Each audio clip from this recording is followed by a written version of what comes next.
والدین کے لیے خصوصی دعا، رب ارحمہما کما ربیانی صغیرا، اے میرے رب ان دونوں میرے ماں باپ پر رحم فرما جیسا کہ انہوں نے بچپن میں میری پرورش کی۔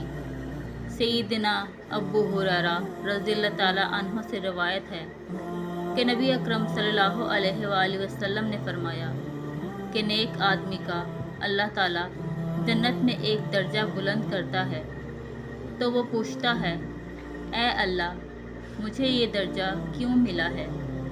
تو اللہ تعالیٰ فرماتا ہے، تیرے بیٹے نے تیرے لیے بخشش کی دعا کی ہے۔ چنانچہ والدین کے لیے بخشش اور رحمت کی دعا کرتے رہنا چاہیے۔